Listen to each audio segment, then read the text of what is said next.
예, 안녕하십니까. 두 번째 질문, 굉장히 중요한 질문인데요. 우리가 사실 50대 중반부터 하나님 나라 갈 때까지 이제는 인생에서 하프타임의 이 후반부를 뛴다고 볼 수가 있는데, 과연 그럴 때 가정을 어떻게 우리가 지켜나가고 또 가정을 신앙 위에 견고하게 유지해 나갈 수 있을까? 이게 사실 많은 사람들의 고민이기도 한 것 같습니다.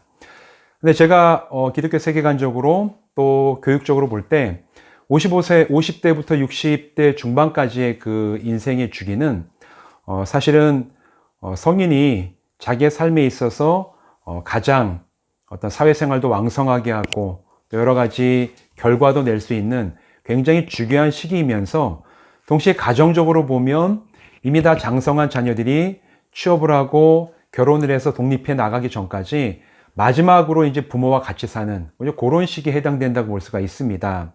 그러다 보니까 사실은 이 시기에 부모님들이 굉장히 바쁘기도 하고 사회생활도 중요하고 동시에 이렇게 사회생활을 해 나가는 모습이 자녀들에게 내가 성인이 되었을 때 어떻게 내가 그리스도인으로 행동하고 또 취업을 하고 사람과의 관계를 맺어 나가는가, 여기에 대한 굉장히 중요한 일종의 레퍼런스, 참고점이 된다고 우리 기억을 하셔야 돼요. 그래서 어떤 면에서 정말 50대부터 60세 중반까지 인생에 있어서 이제 가장 절정기에서 황혼기로 접어들어오는 그 시기에 우리 부모들은 나의 삶이 우리 자녀들에게 어떻게 성경적인 가치와 세계관을 따라서 실제적으로 사회에서, 직장에서 또 사람들 사이에서 관계를 맺고 나갈 수 있을지를 자기의 삶으로 살아내는 걸 보여줌으로써 교육할 수 있는 가장 중요하면서도 또 굉장히 또 이제 의미 있는 그런 시기를 보낸다고 할 수가 있습니다. 그런데 이러기 위해서는 사실은 성경적 가치관으로 자기의 삶을 살아내는 것은 자동적으로 이루어지진 않아요. 신앙의 성숙과 영적인 성장은 공짜가 없습니다. 그렇기 때문에 내가 정말 자녀들에게 성경적인 가치관을 따라서 살아간다는 좋은 모델과 같은 삶을 살아가기 위해서는 50대 때 아니면 가능하면 그 이전에 성경이 말하는 가치관 또 성경적인 세계관이 무엇인지를 알고 그것을 가지고 삶에서 녹여내고 따라 살아가는 훈련을 미리 해봐야지만 정말 그 나이대에 이르렀을 때 좋은 모델이 될 수 있다고 생각을 합니다. 그래서 그렇게 준비할 수 있는 시간도 충분히 고려해서 이제 공부하시고 훈련하시고 내적인 어떤 성숙을 쌓아가실 필요가 있고요. 그리고 나이가 어떻게 되죠? 65세부터 70세 후반까지는 인생 주기에 있어서 자녀들은 다 이제 독립하고 취업하고 결혼해서 나가고 그리고 이제는 가정에서 정말 부부가 다시 부부만의 관계로 돌아오는 그때의 시기라고 볼 수가 있어요.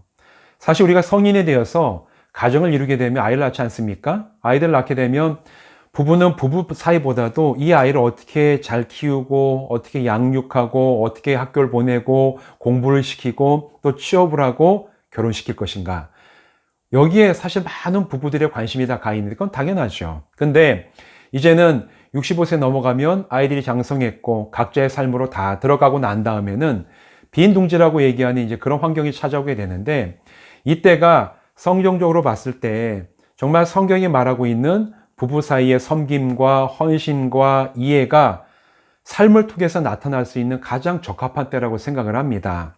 젊었을 때에는 나에게 힘도 있고 또는 재력도 있고 또 머리도 명석하고 능력이 다 있어서 남자나 여자나 다 자기의 갈 길을 갈 수가 있겠지만, 근데 우리가 나이가 들어가면 약해집니다.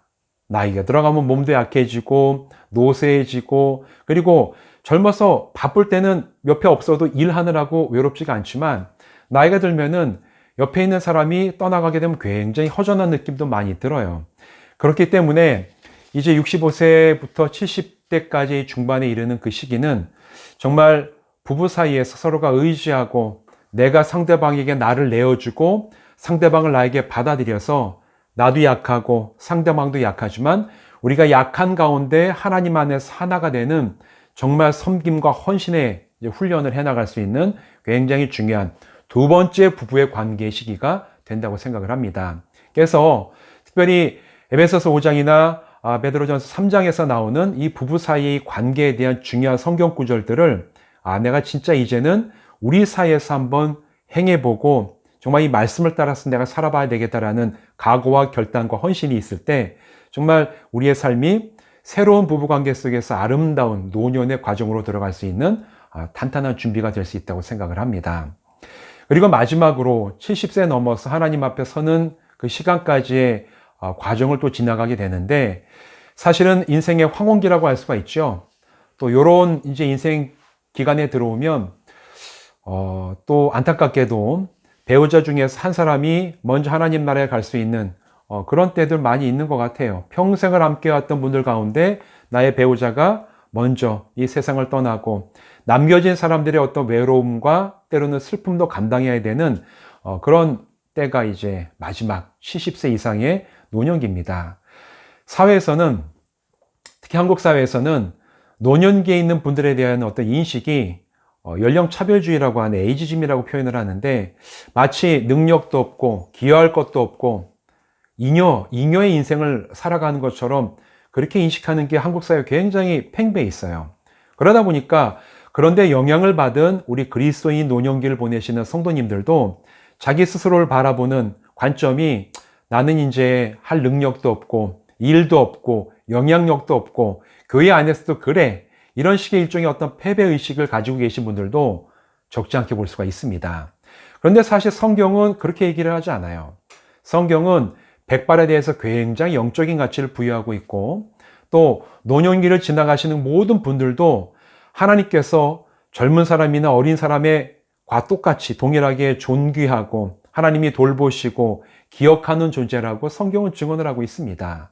노년기에는 더더군다나 이런 식의 성경의 가치와 존엄함을 본인 스스로가 다시 자기에게 적용할 수 있는 굉장히 중요한 시기라고 생각을 해요.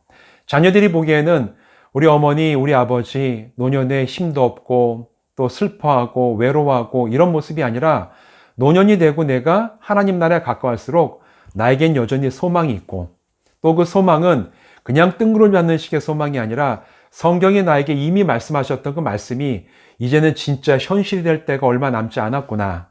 그리고 여전히 나는 하나님 앞에서 존귀한 사람이고 나는 영적으로 나의 자녀들과 공동체에 충분히 기여할 자격이 있고 능력이 있고 또 그런 공동체 안에서 존중받고 존엄하게 살아갈 수 있는 충분한 환경이 마련될 때 우리는 마지막 하나님 앞에 서는 그날까지 우리 마지막의 삶을 통해서 그리스도인의 마지막의 삶이 이렇게 귀한 것이었구나라는 것을 삶으로 증언하며 가정과 자녀들에게 그리스도인의 아름다운 삶의 영적인 모습을 보여줄 수 있는 충분한 능력이 갖춰질 거라고 생각을 해요. 그래서 이걸 보시는 모든 분들도 이제 나는 하나님 앞에서 성경이 말하는 존귀한 존재이고 그리고 나는 지금도 여전히 영적으로 기여할 바가 있고 또 그러기 위해서 성경적인 세계관을 가지고 나의 인생을 어떻게 다시 돌아봐야 되는가, 여기에 대해서 내가 좀 더 알아보고 내가 그 성경적 세계관으로 바라보면서 삶을 살아가야 되겠다, 그런 각오와 결단을 가지시면은 새로운 삶으로 나가실 수 있을 거라고 생각을 합니다. 시니어 세계관 수련회 소개. 시니어 세계관 수련회라는 것은 제가 우리 교회 성도님들과 함께 노년기에 접어든 우리 분들, 우리 어르신들을 어떻게 하면 정말 성경적인 관점에서 자기를 보고 또 지나온 인생에 대한 이제 일종의 인생 리뷰지요. 인생을 한번 바라보면서 또 내가 갈 하나님의 나라에 대한 기대와 소망을 어떻게 내가 공고히 할 수 있을까, 여기에 대해서 함께 나눴던 프로그램입니다. 이런 걸 진행하면서 제가 느끼게 된 것은 나이 드신 어른들한테도 정말 내 마음속에 있는 지난 과거의 일들, 상처, 생각들을 진지하게 나누고 서로 들어주고 공감할 수 있는 공동체가 굉장히 필요하다는 것을 진행할수록 더 깊이 느끼게 되는 것 같아요. 그러면서 우리가 나이 들어가지고 중요하게 생각하는 것은 우리가 나의 얘기를 할 수 있는 공동체가 필요한데, 성경적인 세계관으로 나를 바라보고 나의 인생을 바라본다는 것은 공부가 아닙니다. 공부가 아니라 우리가 물론 당연히 가르치는 것도 있고 배우는 것도 있겠지만 그걸로 나의 인생을 직접 내가 생각해보고 또 평가해보고 그 안에서 역사하셨던 하나님의 섭리와 은혜를 발견해내고 그것을 입으로 서로에게 이야기를 나누면서 내 인생에 역사하셨던 하나님, 또 나와 함께한 이 동료, 삶 가운데 인도하셨던 하나님의 그 은혜를 서로가 나누면서 우리가 이렇게 존귀한 존재구나. 내 인생에 여전히 소망이 있구나. 이것을 함께 확인해가는 이제 그런 과정의 프로그램이라고 보시면 되고요. 또 이런 과정을 통해 가지고 또 자녀들에게 우리가 어떤 이야기를 영적으로 해줄 것인가. 여기에 대해서 좀 더 구체화시킬 수 있는 좋은 계기가 된다라고 생각을 합니다. 공부가 아니라는데 우리 성도님들 많이 좋아하거든요. 네. 저희 전도폭파, 시니어 전도폭파 하는데 공부한다 그러면 안 오셔요. 부담이 되죠, 아무래도. 네. 네. 그래서 공부시키면 안 됩니다. 혹시 네. 저희가 한번 초대했을 때 네. 우리 뉴시즌 회원들 공부시키면 안 되고요. 네. 즐겁게 해주셔야 됩니다. 공부가 아니라 네. 자기 인생을 어떻게 볼 건가에 대한 방향을 우리가 함께 나누는 거죠. 네. 그게 굉장히 중요하다고 생각을 합니다. 네. 감사합니다. 네, 감사합니다. 네.